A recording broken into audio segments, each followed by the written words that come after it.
শিক্ষকদের রক্ত সারা বাংলাদেশ আজকে একটা নৈরাজ্য পরিণত হয়েছে, একটা নরকে পরিণত হয়েছে। এই নরকের জন্য দায়ীকে, এই নৈরাজ্যের জন্য দায়ীকে। এই নরক এবং নৈরাজ্য তৈরি করেছে ওবায়দুল কাদের এবং স্বরাষ্ট্রমন্ত্রী। এই নৈরাজ্য তৈরির জন্য ওবায়দুল কাদের বলেছিল যে আমরা ছাত্রলীগকে বলেছি এই আন্দোলনকারী রাজাকারদেরকে দেখে নেওয়ার জন্য। তারা মুক্তিযুদ্ধের বিপরীত শক্তি, স্বাধীনতা বিরোধী শক্তি, মানে তারা যে লেলিয়ে দিয়েছিল এটি তো স্পষ্ট দিনের আলোর মতো সত্য যে ওবায়দুল কাদের সারা দেশের ছাত্রলীগের সন্ত্রাসী, যুবলীগের সন্ত্রাসীদেরকে এই আন্দোলন দমনে লেলিয়ে দিয়েছেন। তবে আলহামদুলিল্লাহ এবং আল্লাহর রহমতে এই পান্ডারাই দমন হচ্ছে বিভিন্ন জায়গায়। ইতিমধ্যেই জনগণ গণপ্রতিরোধ গড়া তোলা শুরু করেছে। আপনারা দেখেছেন বিভিন্ন বিশ্ববিদ্যালয়, ঢাকা বিশ্ববিদ্যালয়, জাহাঙ্গীরনগর, জগন্নাথ, অনেক জায়গায় ছাত্রলীগ মুক্ত ক্যাম্পাস ঘোষণা করেছে। কাজে এই যে আওয়ামী লীগ পিছুটা শুরু করছে, এই জনগণের এই প্রতিরোধ অব্যাহত রাখতে হবে। এই প্রতিরোধ অব্যাহত থাকলে জনগণের বিজয় অনিবার্য। এখন আপনারা ইতিমধ্যেই শুনতে পাচ্ছেন যে সরকার এখন আন্দোলনকারীদের সাথে আলোচনায় বসতে চায়, আলোচনার টোপ দিয়েছে। অর্থাৎ এই টোপ যদি তারা গিলে তাহলে এই আন্দোলনকে কিভাবে নস্যাৎ করা যায়, কিভাবে আন্দোলনকে ভ্যানিশ করা যায়, সেই পন্থা তারা চেষ্টা চালিয়ে যাচ্ছে। অথচ এই পরিস্থিতি কিন্তু এই গত কয়েকদিন ধরে তারাই তৈরি করেছে। এই পরিস্থিতি কিভাবে তৈরি হলো, কেন তৈরি হলো? ছাত্ররা তো 2018 সালে আমরা সেই আন্দোলনের নেতৃত্ব দিয়েছিলাম, শান্তিপূর্ণ ভাবে আন্দোলন করেছি, দাবি আদায়ে ছাত্রদের নিয়ে রাজপথে মিছিল করেছি এবং দীর্ঘ 8 মাস আমরা আন্দোলন করেছি। প্রধানমন্ত্রী সংসদে ঘোষণা দিয়েও তিনি সেই কথা রাখেন নাই। তিনি প্রতারণা করেছেন, বেইমানি করেছেন, বিশ্বাসঘাতকতা করেছেন। প্রধানমন্ত্রীর 11 এপ্রিলের ঘোষণায় যখন আমরা আন্দোলন থামিয়েছিলাম তখন আমাদের উপরে কি অত্যাচার, নির্যাতনের স্টিম রোলার চলেছে আপনারা দেখেছেন। ঢাকা বিশ্ববিদ্যালয় লাইব্রেরির সামনে আমাকে ফুটবলের মতো ছাত্রলীগ মেরেছিল। চট্টগ্রাম, রংপুর সহ বিভিন্ন জায়গায় হত্যা করেছে। গতকালকে যাত্রাবাড়ি ফ্লাইওভারের গোড়ায় শনিরাটরা, যেখানে ছাত্র এবং জনতা যে প্রতিবাদ করেছিল, যেখানে ছাত্র এবং জনতা সম্মিলিতভাবে এই বৈষম্য এবং অন্যায্য অত্যাচার, অন্যায়ের বিরুদ্ধে তারা আন্দোলন করেছিল, সেখানে হামলা এবং গুলি চালিয়ে সেখানে আপনার কয়েকজন পথচারী সহ কয়েকজন জনসাধারণকে নিহত করেছে। এখন পরিস্থিতি এমনটাই যে আসলে সমস্ত খবর আমাদের কাছে এসে পৌঁছাচ্ছে না। প্রথমত মিডিয়াকে নানানভাবে চাপ দিয়ে এই খবরগুলো যেন সঠিকভাবে তারা প্রচার না করে, মৃতের সংখ্যা, সংঘর্ষ এগুলো যেন না দেখায়, লাইভ সম্প্রচার না করে। এই জন্য মিডিয়া তো নানানভাবে মিডিয়াকে নিয়ন্ত্রণ করছে। ইন্টারনেট বন্ধ করে সোশ্যাল মিডিয়ার মতো ওপেন প্ল্যাটফর্মেও যেন এই সমস্ত বিষয়গুলো পরিপূর্ণভাবে না আসে, সেই জন্য এই নব্য হিটলারেরা এবং হিটলারের দোসররা ইন্টারনেট ডাউন করে দিয়েছে, মোবাইল ইন্টারনেট চলছে না, অনেক জায়গায় ওয়াইফাই বিচ্ছিন্ন করে দিয়েছে। এবং আপনারা আজকে দেখেছেন আন্দোলন একটা নতুন মাত্রা লাভ করেছে সারা দেশে। ময়মনসিংহ, আপনার টাঙ্গাইল, শেরপুর, জামালপুর, নোয়াখালী, আপনার বরিশাল, মাদারীপুর, হবিগঞ্জ, সমস্ত জায়গায় আজকে ছাত্র জনতার যে কমপ্লিট শাটডাউন, জনগণের আপনার দুর্ভোগ, জনগণের কষ্ট, জনগণ সেগুলো উপেক্ষা করে তারা রাজপথে চলে এসেছে তাদের ছাত্র, তাদের সন্তান এবং তাদের এই প্রজন্মের ভবিষ্যৎ রক্ষা করার জন্য। কিন্তু এত কিছুর পরেও এই ফ্যাসিস্ট বাকশালী নব্য হিটলারেরা এবং তার দোসররা এই ছাত্রদের প্রতি, জনগণের প্রতি একটু নত হয় নাই, একটু বিনয়ী হয় নাই। সমস্ত জায়গায় র্যাব, পুলিশ, বিজিবি লাগিয়ে গুলি চালাচ্ছে, পেটাচ্ছে। ছাত্রলীগ, যুবলীগের সশস্ত্র সন্ত্রাসীদেরকে নামিয়ে দিয়েছে। কিন্তু আলহামদুলিল্লাহ, আল্লাহর কাছে শুকরিয়া, ইতিমধ্যেই আল্লাহ এই জনগণের মাঝে যে রহমতের ফেরেস্তা পাঠিয়েছে এবং জনগণের মাঝে যে রহমত নাজিল করেছে, জনগণ ইতিমধ্যেই এই পান্ডা লীগকে আপনার প্রতিরোধ করে রাস্তা থেকে তারা উঠিয়ে দিয়েছে। পান্ডা লীগ বিভিন্ন জায়গায় লেজ গুটিয়ে পালাচ্ছে। এখনও আমি যতদূর জানি এই মিরপুর গোলচক্কর থেকে শুরু করে ওই সড়কে আপনার হাজার হাজার লোক রাস্তায় নেমে রাস্তা দখল করেছে। এইদিকে ঢাকার মতিঝিল, এই আপনার এই কাকরাইল, এইদিকে আপনার এই ইস্ট ওয়েস্ট ইউনিভার্সিটির রামপুরা এই সড়ক, এইদিকে উত্তরা, এইদিকে মহাখালী, সমস্ত জায়গায় কিন্তু জনগণ ইতিমধ্যেই নেমে পড়েছে। বিশেষ করে আমি ঢাকাবাসীকে অনুরোধ জানাবো, আপনারা এই আন্দোলনরত শিক্ষার্থী, ছাত্র, শিক্ষক, অভিভাবক এবং জনতার সাথে নামুন। আড়াই কোটি নগরবাসী, 2 কোটি নগরবাসীর যদি 20% জনগণ নামে, তাও প্রায় 20 লক্ষ লোক কিন্তু ঢাকার রাস্তায় সমবেত হবে। আজকে এখন আপনারা ইতিমধ্যেই শুনতে পাচ্ছেন যে সরকার এখন আন্দোলনকারীদের সাথে আলোচনায় বসতে চায়, আলোচনার টোপ দিয়েছে। অর্থাৎ এই টোপ যদি তারা গিলে তাহলে এই আন্দোলনকে কিভাবে নস্যাৎ করা যায়, কিভাবে আন্দোলনকে ভ্যানিশ করা যায়, সেই পন্থা তারা চেষ্টা চালিয়ে যাচ্ছে। অথচ এই পরিস্থিতি কিন্তু এই গত কয়েকদিন ধরে তারাই তৈরি করেছে। এই পরিস্থিতি কিভাবে তৈরি হলো, কেন তৈরি হলো? ছাত্ররা তো 2018 সালে আমরা সেই আন্দোলনের নেতৃত্ব দিয়েছিলাম। শান্তিপূর্ণ ভাবে আন্দোলন করেছি, দাবি আদায়ে ছাত্রদের নিয়ে রাজপথে মিছিল করেছি এবং দীর্ঘ 8 মাস আমরা আন্দোলন করেছি। প্রধানমন্ত্রী সংসদে ঘোষণা দিয়েও তিনি সেই কথা রাখেন নাই। তিনি প্রতারণা করেছেন, বেইমানি করেছেন, বিশ্বাসঘাতকতা করেছেন। প্রধানমন্ত্রীর 11 এপ্রিলের ঘোষণায় যখন আমরা আন্দোলন থামিয়েছিলাম তখন আমাদের উপরে কি অত্যাচার নির্যাতনের স্টিম রোলার চলেছে আপনারা দেখেছেন। ঢাকা বিশ্ববিদ্যালয় লাইব্রেরির সামনে আমাকে ফুটবলের মতো ছাত্রলীগ মেরেছিল, আমাদের সহকর্মী সহযোদ্ধা রাশেদ আতাউল এরকম অনেককে শাহবাগে মেরেছিল, নীলক্ষেতে মেরেছিল, রাজশাহী বিশ্ববিদ্যালয়ের ছাত্র তরিকুলের কোমর ভেঙে দিয়েছিল। এইভাবে প্রধানমন্ত্রীর ঘোষণার পরেও কিন্তু এই নির্যাতন নিপীড়ন আমাদের উপরে চলেছে। মরিয়ম মান্নানকে সিএনজির ভিতরে যৌন নিপীড়ন করেছে ছাত্রলীগের পান্ডারা।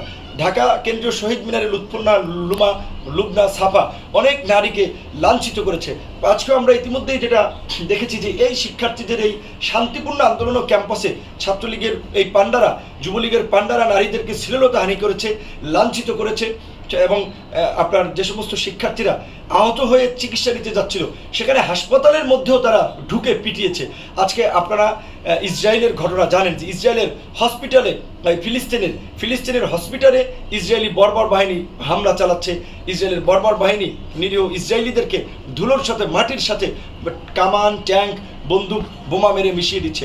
আজকে এই নব্য হিটলার শেখ হাসিনা এবং তার ফাঁসির সঙ্গীরাও আজকে এই জনগণের উপরে এইভাবে র্যাব, সোয়াত, বিজেপি দিয়ে আজকে জনগণকে একটা নির্মূল করার চেষ্টা করছে। একদিকে এই যে সারা বাংলাদেশের রাজপথ রক্তে রঞ্জিত, ইতিমধ্যেই শহীদের তালিকা দীর্ঘ হচ্ছে। এই আপনার মঙ্গলবারের 6 জন, গতকালকের 4-5 জন ছাড়াও কিছুক্ষণ আগে আমার কাছে এই যে বুয়েটিয়ান একটি পেজ আছে, এই পেজে সাধারণত অথেন্টিক ইনফরমেশনই তারা দিয়ে থাকে। তারা যেই তথ্যটি দিয়েছে যে আজকের শহীদদের সংখ্যা এআইইউবি আমেরিকান ইন্টারন্যাশনাল ইউনিভার্সিটি নাকি 3 জন, আইইউবি ইন্ডিপেন্ডেন্ট ইউনিভার্সিটি নাকি 5 জন, আইইউটির 1 জন, নর্দার্নের 3 জন, ইস্ট ওয়েস্টের 1 জন, মাদারীপুরের 1 জন। এখন হয়তো এখানে তথ্যের দু একটি গড়মিল থাকতে পারে, কিন্তু এই তথ্যটি এই বুয়েটিয়ান পেজ থেকে দিয়েছে। তবে কয়েকজন যে মারা গিয়েছে সেটি কিন্তু পত্রপত্রিকায় ইতিমধ্যেই নিউজ হয়েছে। লাশের সারি দীর্ঘ থেকে দীর্ঘতর হচ্ছে, রাজপথে রক্ত ঝরছে, ছাত্রদের রক্ত, অভিভাবকদের রক্ত, শিক্ষকদের রক্ত। সারা বাংলাদেশ আজকে একটা নৈরাজ্য পরিণত হয়েছে, একটা নরকে পরিণত হয়েছে। এই নরকের জন্য দায়ীকে, এই নৈরাজ্যের জন্য দায়ীকে। এই নরক এবং নৈরাজ্য তৈরি করেছে ওবায়দুল কাদের এবং স্বরাষ্ট্রমন্ত্রী। এই নৈরাজ্য তৈরির জন্য ওবায়দুল কাদের বলেছিল যে আমরা ছাত্রলীগকে বলেছি এই আন্দোলনকারী রাজাকারদেরকে দেখে নেওয়ার জন্য। তারা মুক্তিযুদ্ধের বিপরীত শক্তি, স্বাধীনতা বিরোধী শক্তি, মানে তারা যে লেলিয়ে দিয়েছিল এটি তো স্পষ্ট দিনের আলোর মতো সত্য যে ওবায়দুল কাদের সারা দেশের ছাত্রলীগের সন্ত্রাসী, যুবলীগের সন্ত্রাসীদেরকে এই আন্দোলন দমনে লেলিয়ে দিয়েছেন। তবে আলহামদুলিল্লাহ এবং আল্লাহর রহমতে এই পান্ডারাই দমন হচ্ছে বিভিন্ন জায়গায়। ইতিমধ্যেই জনগণ গণপ্রতিরোধ গড়া তোলা শুরু করেছে। আপনারা দেখেছেন বিভিন্ন বিশ্ববিদ্যালয়, ঢাকা বিশ্ববিদ্যালয়, জাহাঙ্গীরনগর, জগন্নাথ, অনেক জায়গায় ছাত্রলীগ মুক্ত ক্যাম্পাস ঘোষণা করেছে। কাজে এই যে আওয়ামী লীগ পিছুটা শুরু করছে, এই জনগণের এই প্রতিরোধ অব্যাহত রাখতে হবে। এই প্রতিরোধ অব্যাহত থাকলে আর জনগণের বিজয় অনিবার্য। এই যে আলোচনার টোপ ফেলেছে, মূলত আমরা যেটা মনে করি এই আলোচনার টোপ ফেলা হয়েছে আন্দোলনকে দুর্বল করার জন্য, ছাত্রদেরকে একটা বিভ্রান্ত করার জন্য।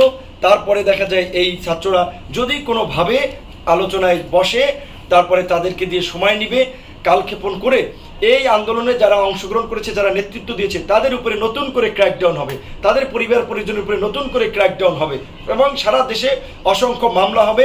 তারপরে এই আন্দোলনকারী এবং এদেরকেই দেখা যায় নতুনভাবে হয়রানি করবে। কাজেই আজকে আমরা কিংবা দেশের মানুষ এই যে বীর সেনানীদেরকে রক্ষা করার জন্য এই ফ্যাসিবাদের পতনের কোনো বিকল্প নাই। এই নব্য হিটলারের পতন এখন সময়ের ব্যাপার।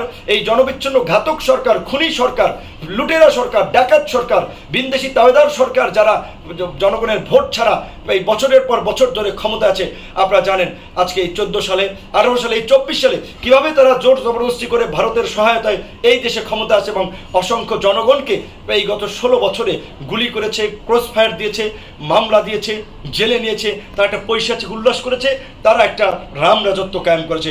কাজে এই যে জনগণ যেভাবে এই ফাঁসিবাদের রাম রাজত্ব ভেঙে দিচ্ছে, এই ধারা অব্যাহত রাখতে হবে। জনগণকে রাজপথে থাকতে হবে, আমরাও রাজপথে আছি, আমাদের ভাইরা আছে। এই বাংলাদেশের জনগণের বিজয় না হওয়া পর্যন্ত, এই দ্বিতীয় মুক্তির সংগ্রামে এই নতুন প্রজন্মের মুক্তিযোদ্ধাদের বিজয় অর্জন না হওয়া পর্যন্ত ধারাবাহিকভাবে আমাদের এই আন্দোলন চলবে। আন্দোলনকারী ভাই বোনদের প্রতি আমরা অনুরোধ জানাবো, আহ্বান জানাবো, এই গুলির বিপরীতে এই রাজপথের রক্তের উপর দিয়ে পাড়া দিয়ে কোনো আলোচনা নয়। এই উপলক্ষে, এই প্রসঙ্গে আমি এই প্রধানমন্ত্রীর কন্যা শেখ মুজিবুর রহমানের একটা কথা বলতে চাই। আপনারা জানেন 25শে মার্চের পরে, এই যে যখন 7ই মার্চের পরে 7ই মার্চ ভাষণে শেখ মুজিবুর রহমান সাহেব বলেছিলেন শহীদের রক্তের উপর পাড়া দিয়ে কোনো আলোচনা নয়, আলোচনা প্রসঙ্গে। তো আজকে এখন তারা নত হচ্ছে, এখন তারা এই কথা বলছে। এতদিন এই আলোচনা কেন করেনি? এতদিন তারা কেন হাইকোর্ট আপিল বিভাগ দেখিয়েছে? এতদিন তারা কেন চটং কথা বলেছে? কেন প্রধানমন্ত্রী রাজাকারের বাচ্চা বলে সমগ্র এই ছাত্র সমাজ, এই যুব সমাজ, তরুণ সমাজ, দেশের মানুষকে অপমানিত, লাঞ্ছিত করেছেন? তিনি শেখ মুজিবের কন্যা, তিনি অলি আউলিয়া হয়ে গেছেন, আর দেশের মানুষের কোনো মূল্যায়ন নাই, যা ইচ্ছা তাই বলছেন, কারো সম্মান নাই, কোনো নাগরিকের নাগরিক মর্যাদা নাই, অধিকার নাই, কথা বলতে পারে না, রাস্তায় একটা প্রতিবাদ করতে পারে না। এইভাবে একটা দেশ চলতে পারে না। এই জাহান্নাম থেকে মুক্ত আমাদেরকে হতেই হবে। এই জাহান্নামের, এই ফাঁসিবাদের সাম্রাজ্যের পতন আমাদেরকে ঘটাতেই হবে। এইটাই এখন এই সময়ের মোক্ষম দাবি। কাজী দল মত নির্বিশেষে দেশের আপামর জনসাধারণকে আমি এতদিনও যেটা আহ্বান জানিয়েছি, এই যে কর্মসূচি চলছে, এই কর্মসূচি ধারাবাহিকভাবে চলবে। এই যে লাশের সারি দীর্ঘ হচ্ছে, আমার ভাইয়ের, আমার বোনের, আমার বাবা, আমার সহযোদ্ধাদের রক্তে রাজপথ রঞ্জিত হচ্ছে, ক্যাম্পাস রঞ্জিত হচ্ছে, কৃষক, শ্রমিক, জনতা রাস্তায় গুলিবিদ্ধ হচ্ছে। এই রক্ত বৃথা যেতে পারে না। এই জনবিচ্ছিন্ন ঘাতক সরকারকে পরাজয় বরণ করতে হবে, ঘাতক সরকারকে পদত্যাগ করতেই হবে।